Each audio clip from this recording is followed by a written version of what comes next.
Food and Shop Kids Channel မှာအားလုံးကိုကြိုဆိုလိုက်ပါတယ်ဒီနေ့မှာတော့သင်ခန်းစာ9ရသက်နောက်ပြခန်းလေးကိုမျှဝေပေးသွားမှာဖြစ်ပါတယ်ဒါလေးကိုတော့ရသက်လို့ခေါ်ပါတယ်ဒါလေးကတော့နောက်ပြအောက်ကမြစ်ဒါလေးကတော့နောက်ပြပေါ့နော်ဟုတ်ပြီဒီဟာလေးကိုတော့အခရာ A ညသက်အောက်ကမြစ်အဲ့လို့ပြောပါတယ်ဒါလေးကိုအခရာ A ညသက်အောက်ကမြစ်အဲ့ဟုတ်ပြီဒါဆိုရင်ဒီဟာလေးတွေကိုအတန်ထွက်နည်းစလုံးပေါင်းနည်းကြည့်ဆိုနည်း၃မျိုးနဲ့မျှဝေပေးသွားမှာဖြစ်ပါတယ်အဲ့တော့အရင်ဆုံးအတန်ထွက်နည်းလေးကိုကြည့်လိုက်ရအောင်ပါအောင်ကနဲ့အဲတရာလေးနဲ့ပေါင်းလိုက်တော့ကအဲကဲကအဲကဲဒါကဒါလေးကိုတော့အဲလို့ဖတ်တယ်အဲကအဲကဲကဒါလေးကတော့အဲလို့တရာလေးအဲလို့အတန်ထွက်ပါတယ်အဲကအဲကဲကအဲကဲကအဲကဲကအဲကဲကဲကဲကဲဒါလေးကကြတော့ခါခွေးပေါ့နော်ဒီမှာအတန်ထွက်နည်းနဲ့ဆိုတဲ့ခါကျတော့ခါခွေးရဲ့အတန်ဖြစ်တဲ့ခဆိုတဲ့အတန်လေးနဲ့ရွတ်ဆိုရတယ်ခနဲ့အဲတရာလေးနဲ့ပေါင်းလိုက်တော့ခအဲခဲဒါကိုအဲလို့အတန်ထွက်တယ်အဲ့တော့ခအဲခဲခအဲခဲခဲခဲခဲငါအဲငဲငါအဲငဲငါအဲငဲငဲငဲငဲကဲကဲကဲခဲခဲခဲငဲငဲငဲဒီဟာလေးတောင်းကိုတစ်ခေါက်ပြန်ဖတ်ကြည့်ပါကလေးတို့အတန်ထွက်နည်းလေးနဲ့ရွတ်ဆိုတတ်ပြီဆိုရင်ဒီဘက်မှာလေ့ကျင့်ခန်းလေးတွေကိုကြည့်လိုက်ရအောင်ပါဒါလေးကိုဖတ်တတ်ပြီလားတစ်ခေါက်ပြန်ဖတ်ကြည့်မယ်နော်ကအဲကဲကအဲကဲကအဲကဲကဲကဲကဲခအဲခဲခအဲခဲခအဲခဲခဲခဲခဲငါအဲငဲငါအဲငဲငါအဲငဲငဲငဲငဲကဲကဲကဲခဲခဲခဲငဲငဲငဲ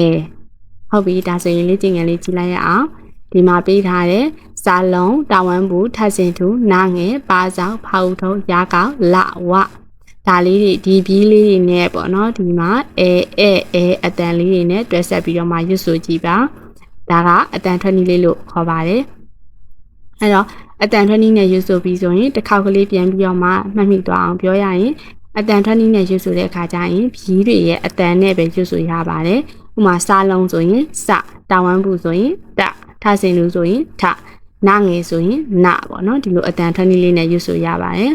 ဟုတ်ပြီအတန်ထွက်နည်းနဲ့ရွတ်ဆိုတတ်ပြီဆိုလို့ရှိရင်အခုစလုံးပေါင်းနည်းလေးနဲ့လည်းဘယ်လိုရွတ်ဆိုရမလဲဆိုတာကိုမျှဝေပြသွားမှာဖြစ်ပါတယ်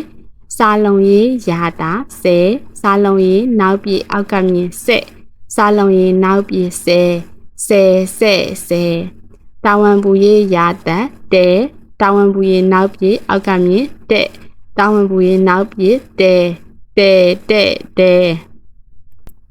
နောက်တစ်ခုကထာစင်တူရဲ့ရာတာထဲထာစင်တူရဲ့နောက်ပြအောက်ကမြင်ထက်ထာစင်တူရဲ့နောက်ပြထဲထဲ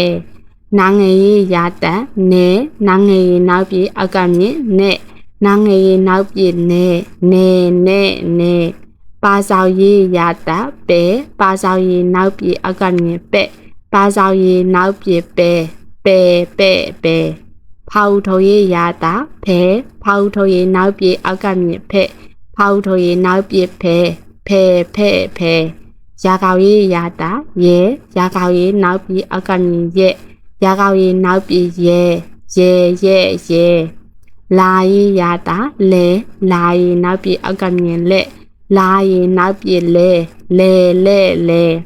ဝါရဲ့ရာတာဝဲဝါရဲ့နောက်ပြအောက်ကမြင်ဝဲဝါရဲ့နောက်ပြဝဲဒါဆိုရင်ကြည်ဆိုနည်းလေးနဲ့ဆိုမယ်ဆဲတဲထဲနဲပဲဖဲ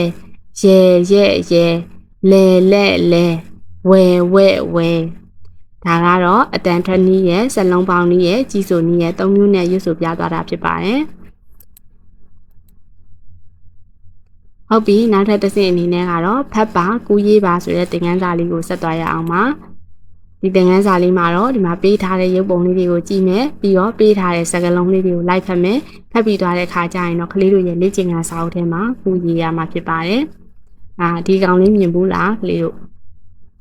ဒါလေးကိုတရေလို့ဖတ်တယ်အဲ့တော့ဒါလေးကိုဆရာမကအရင်ဆုံးအတန်ထွက်နည်းလေးနဲ့ရွတ်ဆိုပြမယ်ဒအာဒရအဲရေတရေဒအာဒ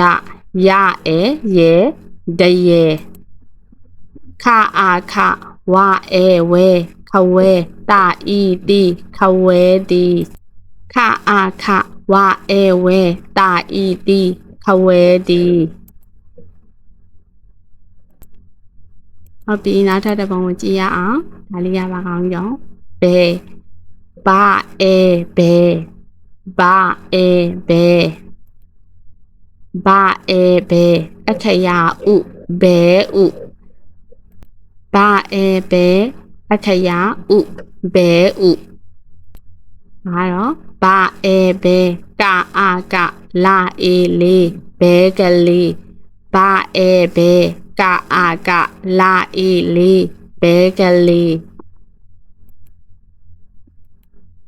အဲ့ဒါပေါ့ဟာလာအေလေ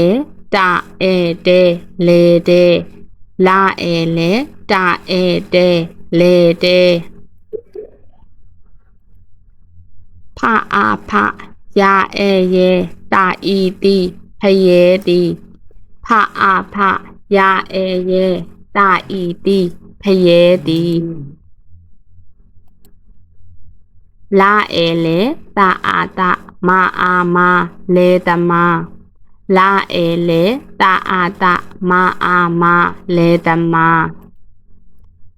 ရအေယေရအေယေယေယေနာဤနီယေယေနီ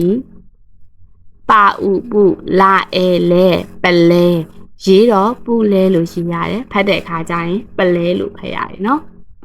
အဲ့တော့ဒါလေးတွေကိုအတန်ထွက်နည်းနဲ့ရေးဆိုတော့မယ်ဆိုရင်ဒီမှာဘီးလေးကဘာဘီးလေးလဲပေါ့เนาะဒီဘီးလေးရဲ့အတန်ကိုအရင်စဉ်းစားရမယ်ပြီးတဲ့အခါကျရင်သူ့ကိုဘာတရနဲ့ပေါင်းဆက်ထားတာလဲပေါ့เนาะအဲ့ဒါလေးကိုအရင်စဉ်းစားရမယ်ပြီးတဲ့အခါကျမှအတန်ထွက်နည်းနဲ့ရေးဆိုရမယ်เนาะဟုတ်ပြီဒါဆိုရင်ဒီပုံလေးတွေကိုတစ်ခေါက်ပြန်ဆိုကြည့်ရအောင်ပါဒါအာဒရအေရေတရေခအာခဝအေဝဲတာဤတိခဝဲတိဘာအေဘေဘာအေဘေအခရာဥဘေဥဘာအေဘေကာအာကလာဤလေးဘေကလေးလာအေလေတာအေတေလေတေဖအာဖရာအေယေဖယေတာဤတိဖယေတိလာအေလေတာအာတမအာမလေတမရအေယေရအေယေနာဤနီယေယေနီပါဥပုလာအေလေပလေဟုတ်ပြီရပြီဆိုရင်နောက်ထပ်ပုံလေးတွေကိုကြည့်ရအောင်sorry ရပြီဆိုရင်အတန်ထွက်နည်းလေးနဲ့ရွတ်ဆိုလို့ရပြီဆိုရင်တို့ကစက်လုံးပေါင်းနည်းလေးနဲ့လည်းရွတ်ဆိုကြည့်ရအောင်ပါစက်လုံးပေါင်းနည်းလေးနဲ့ဘယ်လိုရွတ်ဆိုမလဲဆိုတော့ဒါတွေရေဒါရာကောင်းရေရာတာရေတရေခါဝေခဝါရေနောက်ပြေဝဲခဝဲတာရေလုံးကြီးတင်စံကဝစနှလုံးပေါတီခဝဲတီဘာကုံရေနောက်ပြေပဲဘာကုံရေနောက်ပြေပဲအခရာဥပဲဥဘာကုံရေနောက်ပြေပဲကာကြီးကဘဲကတဝေတို့လာရေဝစနှလုံးပေါလေးဘဲကလေးလာရေရတာလေတာဝန်ပူရေနောက်ပြေတဲ့လေတဲ့ဖောက်ထုတ်ရေဖရာကောက်ရေနောက်ပြေရဲဖရဲတာရေလုံးကြီးတင်စံကဝစနှလုံးပေါတီဖရဲတီလာရေရတာလေတာရေတလေတမရေချဝစနှလုံးပေါမလေတမရာကောက်ရေနောက်ပြေရဲရာကောက်ရေနောက်ပြေရဲနာငယ်ရေလုံးကြီးတင်စံခန်နီရဲရဲနီပါဆောင်ရေတချောင်းရင်ပုလာရေနောက်ပြေလဲပလဲအဲ့တော့အခုအတန်ထနည်းလေးနဲ့လည်းရွတ်ဆိုပြပြီးသွားပြီစက်လုံးပေါင်းနည်းလေးနဲ့လည်းရွတ်ဆိုပြပြီးသွားပြီဟုတ်ပြီဒါဆိုရင်နောက်ထပ်တစ်မျက်နှာကိုကြည့်ရအောင်ဒီမှာလည်းဖတ်ပါကိုရေးပါပေါ့ဒါပါလေးတော့ကလေးတို့အလှဖတ်ကြည့်ပါအောင်အရင်ဆုံးအတန်ထနည်းလေးနဲ့ရွတ်ဆိုကြည့်ပါဒါဆိုကလေးတို့ဆိုတာဟုတ်လားမဟုတ်လားပြန်စစ်ကြည့်မယ်ရာအေရေခအေခဲရေခဲ ဒါလေးကိုဖတ်ကြည့်ပါအောင်ဟုတ်ပြီနောက်ထပ်တစ်ရှင်းအနေနဲ့ကလေးတို့ဆိုတာဟုတ်ရဲ့လားပြန်စစ်ကြည့်မယ်ကာဥကုလာအာလာကုလာပါအဲပဲကလပဲရေးတဲ့အခါကျတော့ကုလာပဲလို့ရေးရတယ်ဖတ်ရင်ကလပဲလို့ဖတ်ရတယ်เนาะနောက်တစ်ခုအမအဲမေတာအာတာအမေတာအမအဲမေတာအာတာအမေတာဒါလေးကတော့ရနဲ့အဲတရာလေးနဲ့ပေါင်းထားတယ်အဲ့တော့ရအဲရဲတာအာတာရဲတာ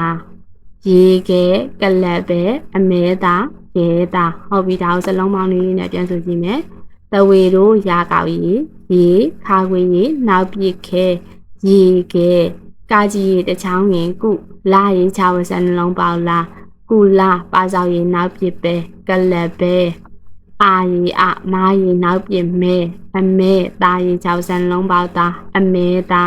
ရကောက်ရီနောက်ပြစ်ရဲတာရီချောက်စံလုံးပေါတာရဲတာ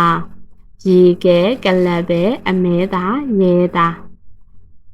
ကလေးတို့ဒီအထိဖတ်တတ်ပြီဆိုရင်ဒါလေးကတော့ကလေးတို့အတွက်လေ့ကျင့်ခန်းလေးဖြစ်ပါတယ်အင်စာလေးဖြစ်ပါတယ်အဲ့တော့ဒါလေးတွေကိုဘာလုပ်အောင်လဲဆို screenshot လေးရိုက်ထားမယ်ရိုက်ပြီးသွားတဲ့အခါကျရင်ဒီဟာလေးကို